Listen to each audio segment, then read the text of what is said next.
Buenos días. Esta es nuestra primera clase de Historia de la Filosofía 1. Eh, Hay distintos niveles de filosofía. Para los que estudian filosofía pura hay hasta 5 filosofías. La 1 es la Edad Antigua, que realmente es la que vamos a ver ahora. La 2 es la Edad Media, que pues, si ustedes son de educación, pues de alguna forma habría que sumarle un poco ese complemento de la Edad Media junto con la antigua, que forma la filosofía 1 para los de educación. La filosofía moderna contemporánea sería como la filosofía 2. Entonces nosotros, el material que vamos a ver propiamente hablando es los primeros filósofos a partir de Grecia, los llamados presocráticos, antes de Sócrates. Los dos más grandes eran Crito y Parménides, y los primeros, Tales de Mileto, Anaxímenes, Anaximandro, y los grandes filósofos, en la medida que tengamos tiempos, ya conocido y oído por todos, Sócrates, Platón, Aristóteles, antes de llegar a la filosofía de decadencia, que ya ahí tenemos al estoicismo, la estoa griega, y el epicureísmo, cuando ya termina la filosofía de Aristóteles y la filosofía comienza como a caer. Así, a grandes rasgos, es como lo que nos toca ver en la filosofía antigua.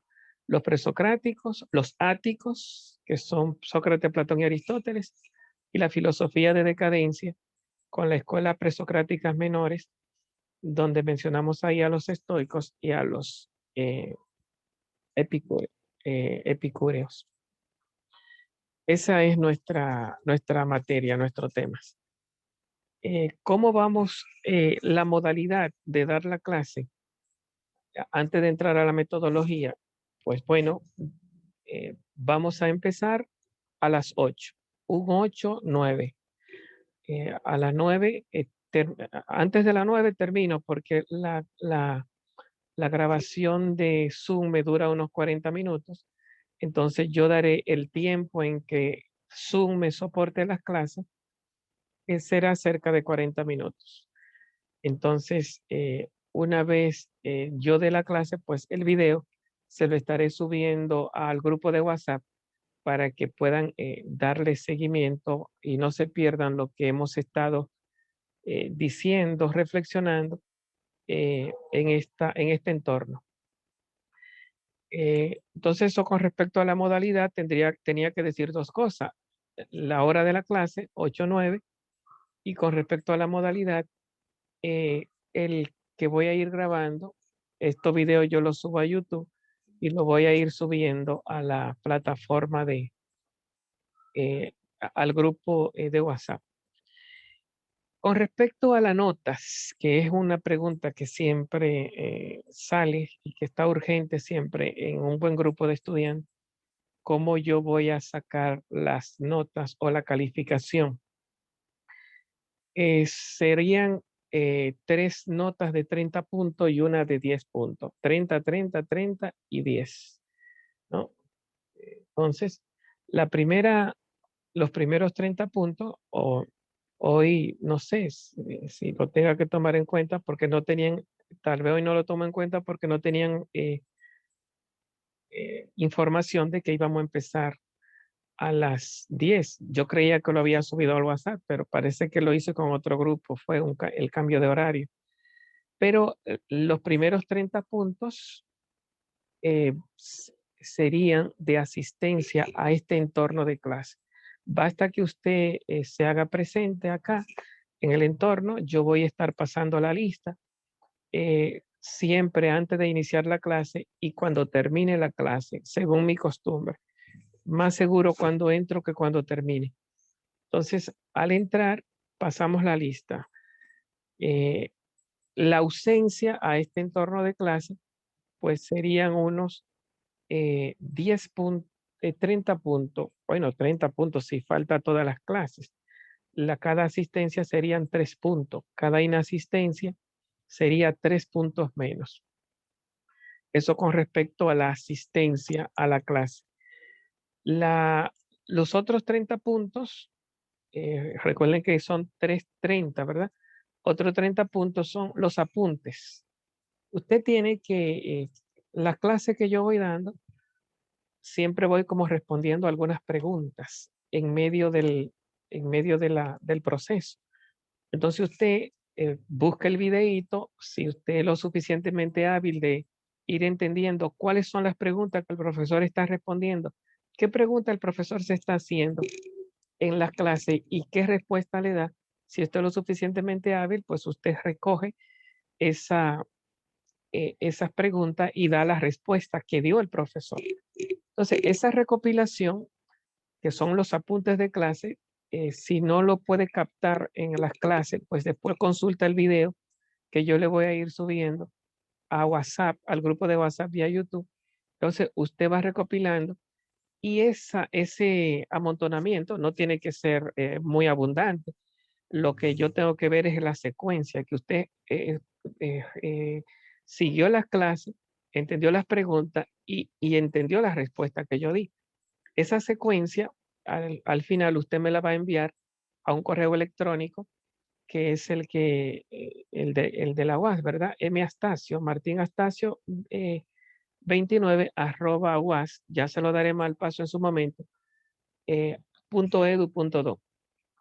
Me envía ese trabajo cuando terminemos las clases de las distintas temas que estemos trabajando y eso le valdrá 30 puntos si lo vale. Entonces ahí ya tiene 60 puntos, ¿verdad? 30 puntos de asistencia a este entorno y 30 puntos 30 puntos de apuntes de clase. Eh, los otros 30, para llegar a los 90, ya eso es un examen personal, que en el último día de clase, eh, no sé si la semana de examen, normalmente siempre lo damos una semana antes de la semana de examen que está en el calendario, cuando los profesores se están examinando. Entonces, yo dedico un tiempo para irlos recibiendo uno por uno. Vía Zoom, quedan en espera, nos vamos comunicando por WhatsApp. Yo dejo que uno entre, solo le doy entrada a uno de los estudiantes. Normalmente la pregunta que el estudiante tiene que responder es ¿de qué le sirvió esta materia? ¿Qué es lo mejor que se lleva? No cuestión solamente de que me hable subjetivamente, sino que me hable de algún tema en específico. Si me quiere dar una panorámica de la clase, también tiene esa posibilidad. O desarrollar una reflexión sobre lo que hemos visto. Yo le haría algunas preguntas para ver qué tan fuerte está en ese tema que eligió. Y entonces a partir de ahí le pondría otra nota. De ahí vienen los otros 30. Entonces, 30 de asistencia a clase en este entorno virtual. 30 de apuntes de clase, la secuencia, que se note que han seguido la secuencia de las clases, y 30 de un examen final en el cual usted tendrá que responder ante el profesor qué aprendió y qué es lo mejor que se lleva de esta materia. Usted dirá, faltan 10 puntos, ¿verdad? Yo asumí dar esos 10 puntos en pandemia por a la evaluación del profesor, porque como, fíjense ahora, estamos en Zoom, de esta clase no lleva control la universidad. Yo di toda mi materia por Zoom cuando comenzó la pandemia. No utilicé el entorno de la UAS. Entonces, la única manera que la UAS tenía para controlar si yo había dado la clase era la evaluación de los profesores que hacen ustedes. Entonces, por eso yo impuse que con que usted me enseñe, me dé la prueba de que evaluó al profesor, le tira un pantallazo, ¿verdad? ¿Cómo que le llaman a eso? Un copiar la pantalla o tirar una foto, como quiera, y me lo envía a mi correo la prueba de que usted evaluó al profesor, pues solamente eso le valdría 10 puntos. Entonces ahí usted sumaría ya sus 100 puntos de esta materia. Esa es la forma que tengo de evaluar. El primer día ahora mismo vale todo, ¿verdad? Pero yo estoy, también les voy a pedir que en las clases, como a mis hijos cuando están recibiendo clases, muestren el rostro, ¿no? No me muestren pantallas oscuras, no me muestren fotos. Si alguno, claro, tiene una, qué sé yo, una razón para no presentarse, puede escribirlo por chat, puede mandarme un correo y son cosas que uno entiende, pero cuando en el normal de los casos, si usted tiene problema con el fondo, medio apague la luz, lo que sea, pero ponga una cortina, pero hágase presente, vaya al patio, pero hágase presente, porque no es tan agradable estarle hablando a una pantalla. También ocurre que los mismos compañeros cuando se hacen presentes sienten como la soledad, ¿no? Porque no es lo mismo cuando está el grupo, todo el mundo presente, que cuando se presenta uno o dos personas. Entonces, yo sé que ahora mismo solamente hay 4 del grupo, pero yo espero que los demás compañeros de ustedes vean el video y reciban el mensaje. Eh, Les solicito que se hagan presentes a nivel no solamente de audio, sino audiovisual. Bueno, eh, creo que los primeros mensajes que tenía para darle están dados, que era la metodología de recopilación de notas, la metodología de evaluación y la modalidad de dar las clases. No sé si alguno tenga alguna pregunta antes de comenzar así a decir algo un poquito sobre la materia de la clase. ¿Alguna inquietud, alguna pregunta? Nada por ahora. Bueno, pues nada, entonces, pues comencemos entonces a hablar un poquito sobre eh, la materia, los contenidos de nuestra materia. Yo más o menos ya le presenté una especie como de panorámica, ¿verdad? De lo que vamos a tratar. Eh, lo primero en esta materia, Historia de la Filosofía 1, es cómo nace la filosofía.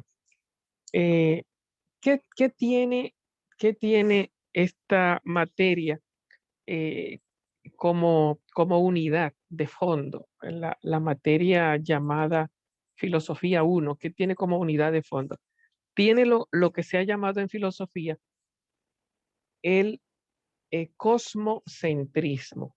Tal vez ustedes han oído la palabra teocentrismo, hablando de la Edad Media. En la Edad Antigua tenemos el cosmocentrismo. Y en la Edad Moderna y contemporánea que nosotros vivimos, tenemos el antropocentrismo, ¿no? La filosofía tiene esos 3 grandes centros. El centro de Dios, que se dice teocentrismo, eso ya en la Edad Media. El centro del mundo o del cosmos o del universo, eso es el cosmocentrismo. Uno podría decir mundocentrismo o universocentrismo por forzar las palabras, pero el cosmocentrismo es el mundo, el universo. Eh, y eh, el otro centro es el ser humano, eh, antropocentrismo. ¿Qué significa? Significa que en la edad antigua, los primeros filósofos, cuando estaban buscando, óiganlo, los primeros principios y las últimas causas de toda la realidad. O sea, esa pregunta nosotros la entendemos como una pregunta religiosa, pero cuando Dios no habla, esa es una pregunta filosófica. ¿Por qué existe, como decía Shakespeare, por qué el ser y no más bien la nada? ¿Por qué existe el mundo? ¿Por qué existo yo? ¿Por qué existen las plantas, los animales, las estrellas, el sol, los astros, los, los, los sistemas solares? y otros, galaxia o universo. ¿Por qué existe el océano? ¿Por qué existe todo? Si tu respuesta es una respuesta religiosa, porque Dios lo creó, pues eso fue lo que hicieron filosofía en la Edad Media. Entonces tú estás dando respuesta teocéntrica y tú vas a filosofar desde el teocentrismo, porque la filosofía es la búsqueda de los primeros principios, de dónde viene todo, como el génesis de la Biblia, de dónde viene todo. Dice en la Biblia, eh, al principio Dios creó todo, todo viene de Dios y todo es para Dios. Entonces, se dice en la Biblia, Dios es el alfa y la omega, el principio y el fin de todo. Entonces, todo comienza en Dios y termina en Dios. Eso se llama teocentrismo. Y la filosofía lo dice de esta manera. Primeros principios, de dónde viene todo, y últimas causas, dónde termina todo. El alfa y el omega. Entonces, la filosofía es la que busca el principio, el fundamento y el fin de todas las cosas. ¿Por qué existe todo en vez de nada? Claro, la ciencia no puede ubicar eso, porque la ciencia trabaja con laboratorio, con observación, con experiencia, y no estamos hablando de experiencia, ni estamos hablando de que una piedra o un conejo que tú lo puedes meter en un laboratorio. Estamos hablando del mundo, antes del mundo. Eso, tú no puedes observar eso. Eso se alcanza reflexionando, filosófica o religiosamente. El método es la razón. Tú no puedes coger la creación y meterla en un laboratorio y ponerte a hacer pruebas. En ese sentido, la filosofía no es ciencia. La filosofía es otro nivel de conocimiento. Entonces, ante esta pregunta, ¿de dónde viene todo y dónde termina todo? Los antiguos no respondieron teológicamente. Los antiguos respondieron no, con el mundo, con el cosmos. Comenzaron a decir que todo viene del agua, todo viene del fuego, todo viene de la tierra, todo viene del aire, pero de los dioses no. ¿Por qué no? Porque los dioses de Grecia que vivían en el monte Olimpo, Zeus, Martes, Venus, los dioses griegos, eran hijos de los titanes y los titanes eran hijos de los volcanes, o sea que eran hijos de la tierra. Al final la tierra era más poderosa que los dioses y que los titanes. ¿Por qué? Porque la tierra fue quien produjo a los dioses y a los titanes. El principio no eran los dioses. Entonces, la mentalidad de Grecia no es una mentalidad teocéntrica, que Dios fue el que creó todo y que antes que Dios nada, primero Dios. No, así no pensaban los griegos. Los griegos entendían que lo primero era el universo y que todo, incluso los dioses, dependían y venían del cosmos del universo. Por eso hablamos de cosmocentrismo. El centro es de la filosofía, es el cosmos, el universo. Todo viene del universo, todo es elemento natural y todo termina en elementos naturales. Cosmocentrismo. Ya lógicamente estamos en estos tiempos en otra filosofía, en la edad moderno contemporánea, porque la edad moderno contemporánea que comienza con René Descartes, cogito ergo sum, pienso, por lo tanto existo. Ahora mismo estamos pensando que el hombre es quien crea la historia hacia el hombre y la historia es hecha por el hombre. Y se piensa también con el relativismo, la física cuántica, la teoría de la cognición, las neurociencias. Se está pensando hoy día que si el hombre no piensa, no hay nada. Si el hombre no piensa, no hay mundo, ni hay Dios. Como que Dios es un fruto del hombre y el mundo es un fruto del hombre. Entonces, ese pensamiento en que el ser humano es el que dirige la vida y la historia y el destino, y el ser humano es quien crea religiones y crea dioses. Eso es lo que está pensando la filosofía de hoy y por eso se llama antropocéntrica. Ya no todo depende de Dios en la mentalidad de muchos de nuestros filósofos, ni depende de la naturaleza, sino que el primer principio es el ser humano y el fin último, el soporte y el fin último de todas las cosas es el ser humano. Por eso decimos antropocentrismo. Es interesante que tomemos en cuenta que estos tres centros, Dios, el mundo y el hombre, son los tres grandes temas que nos convierten a nosotros en filósofos. El filósofo no es el que se pregunta de qué está compuesta el agua, o no es el que se pregunta a qué velocidad caen los cuerpos. Eso no es filosofía. La filosofía no trabaja científicamente. La filosofía se pregunta la razón última y primera. ¿Por qué existe el universo? ¿De dónde sale? ¿Quién lo creó? Ah, Dios. ¿Y quién es Dios? ¿De dónde salió Dios? ¿Quién hizo a Dios? ¿Por qué existe Dios en vez de no existir? Esa es filosofía. Filosofía es pensar hasta el final. Filosofía es buscar los primeros principios y las últimas causas. Filosofía es no descansar hasta encontrar la última respuesta, y para eso va consultando con otros filósofos qué han dicho los filósofos sobre esos grandes temas. Así como un médico se hace médico estudiando medicina, los libros de los doctores, viviendo lo que hacen los médicos, pues el filósofo se hace filósofo estudiando a los filósofos. ¿Qué han hecho? ¿Qué han dicho los filósofos que se han preguntado sobre el sentido, el ser y sentido? ¿Por qué existe el sol? ¿Por qué existen las estrellas? ¿Salieron solas? ¿La hicieron? ¿Por qué tienen esos niveles de perfección? ¿Por qué las flores son tan perfectas? ¿Por qué los frutos tienen la semilla por dentro, la cáscara por fuera, la fruta en el medio? ¿Quién las crea? ¿Es una magia de la naturaleza? ¿Es que la naturaleza ha existido siempre y siempre ha sido así, sin ningún creador? ¿Quién convierte un huevo en pollito en 21 días? Con el piquito, las uñitas, las alitas. ¿Por qué esa perfección en cada semilla y en cada huevo de toda la naturaleza? Porque toda la naturaleza viene de huevo y semilla, ya sea huevo intrauterino, en el caso del útero, o sea huevo extrauterino, como son los casos de los huevos de gallina, de aves. Entonces, al final todo viene o de una semilla o de un huevo. Y tú te preguntas, ¿y ese orden? Pasar de embrión a feto y de feto a un ser, a una totalidad orgánica. ¿Por qué existe esa evolución tan perfecta? ¿Por qué existe primavera, verano, otoño, invierno?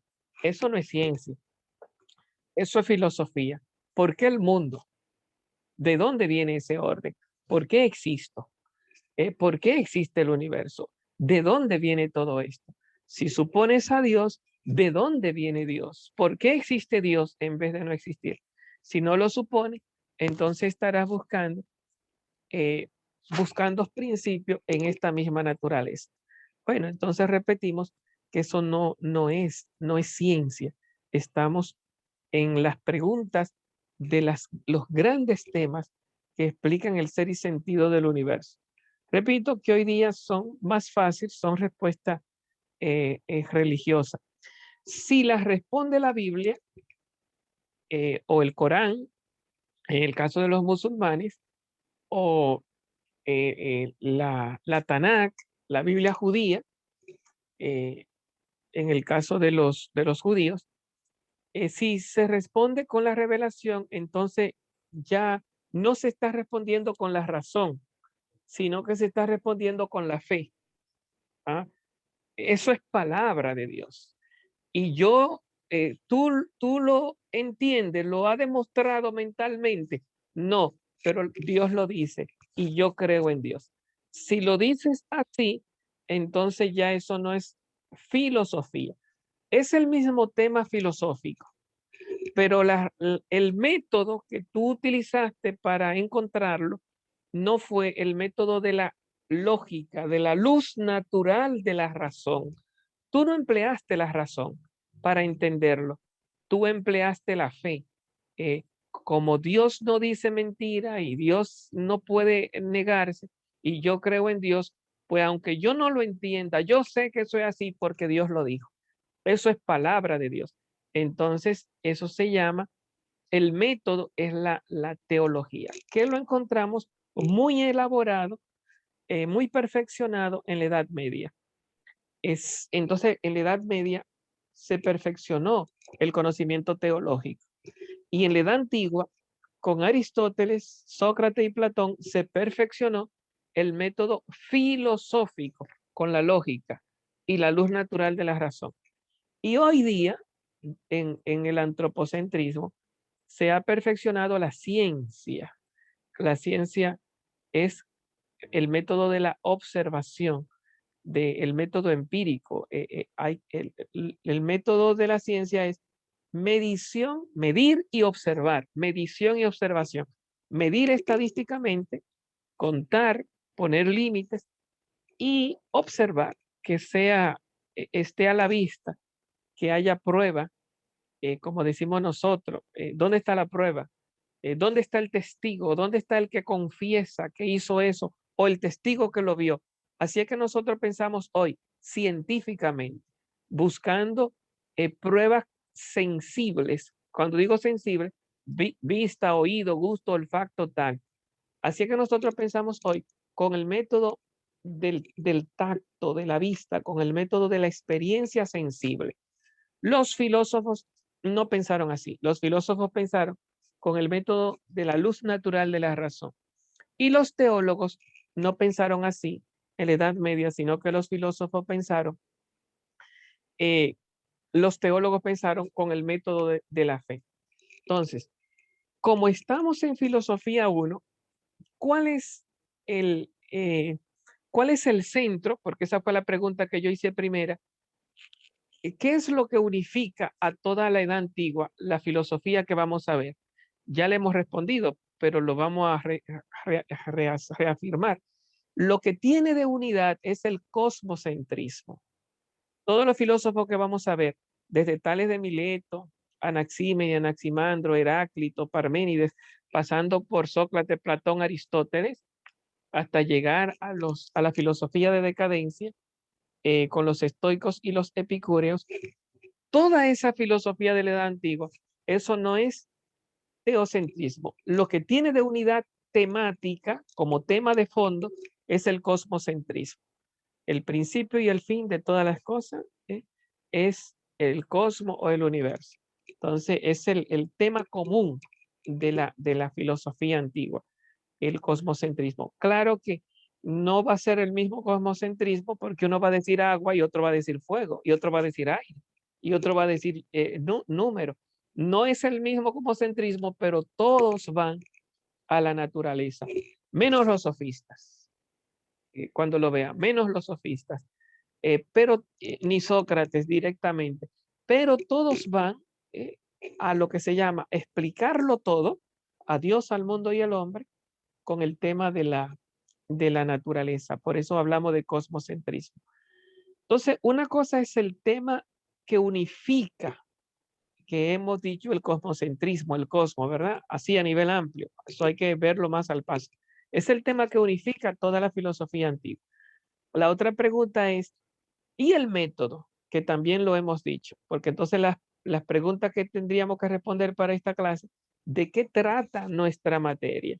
Bueno, trata de los primeros principios y la última causa de toda la realidad, tal como lo vieron los antiguos. ¿De qué trata esta materia?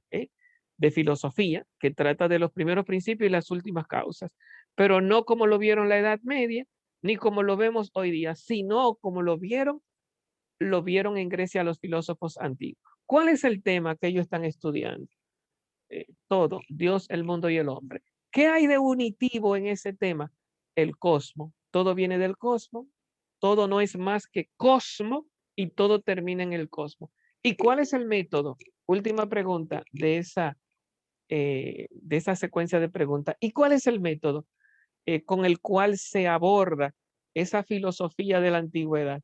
Bueno, pues esa filosofía se aborda con el método de la luz natural de la razón, llamada la lógica por Aristóteles. No es la fe, el método de la fe es teología.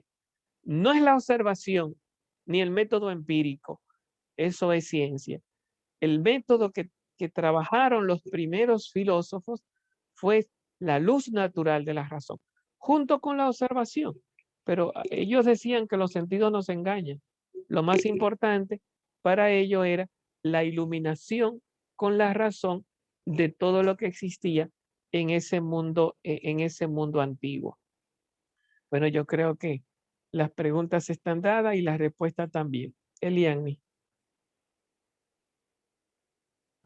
Maestro, ¿usted cree que la filosofía nace del existencialismo?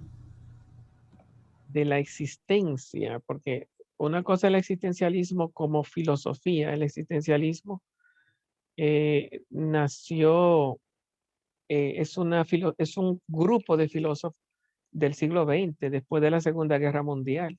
Martin Heidegger, el padre del existencialismo, es Kierkegaard. Existencialismo es una corriente, una escuela filosófica. Si lo dice así, existencialismo, es un grupo de filósofos del siglo XX. Más me refiero a la necesidad del hombre por satisfacer necesidades espirituales o buscarle respuestas no tanto lógicas a Ya, preguntas simples como ¿por qué el sol está ahí? ¿Qué es el sol? ¿De dónde vengo? sí, Cuestionarme a mí mismo de por qué estoy aquí y qué hago. bien, o sea, el existencialismo como experiencia humana, que decían los filósofos, ¿verdad? Entonces, claro, claro que sí. Si no hubiese angustia espiritual de buscar el sentido, pues la filosofía no existiera. La filosofía, eh, no sé, esa pregunta se podría contestar de muchas maneras. Algunos dicen que la filosofía nace de la contemplación y de la admiración. Cuando, por ejemplo, a ti te pasa algo muy grande en la vida y tú de repente, wow, me sanaron de un cáncer, wow, me nació un niño y tú comienzas como hoy, ¿y cuál es el sentido? Busca como la explicación. También nace de una angustia, te traicionan, se te muere un ser querido, entra en una parálisis o en una enfermedad terminal. Entonces uno comienza a preguntar, ¿y por qué? Entonces, esa pregunta suena muy religiosa. ¿Por qué a mí? ¿Qué yo hice? Pero en el fondo de esa pregunta está la búsqueda de una explicación. ¿Qué sentido tiene todo esto? Por qué existe el mal? ¿Por qué existe el bien? ¿De dónde viene todo? ¿Para qué uno vive? Cuando te llegan los sufrimientos en la vida, la traición, la angustia, la muerte, la desgracia, esas preguntas salen a veces de forma religiosa. ¿Qué yo hice? ¿Qué yo hice? ¿Qué yo estoy pagando? Suena muy religioso, ¿verdad? ¿Qué yo hice? ¿Qué yo estoy pagando? Será un castigo. Pero en el fondo, si tú la conviertes en filosofía, ¿de dónde viene todo esto? ¿Qué está pasando? ¿Por qué todo esto está pasando? El mundo, Dios, el universo, yo. O sea que al final la filosofía viene a responder a la necesidad de identidad del ser humano. ¿Por qué existo? ¿Y qué sentido tiene mi vida? En ese sentido, la necesidad de uno situarse en el mundo y saber cómo vivir su vida o encontrar una explicación a la vida de uno para uno no estar perdido y encontrar sentido, esa angustia que tenemos todos nosotros de encontrar una razón que satisfaga toda nuestra necesidad de vida, pues claro, ese es el principio de la filosofía. El que hace filosofía es el hombre porque el hombre es el que pregunta y necesita una respuesta.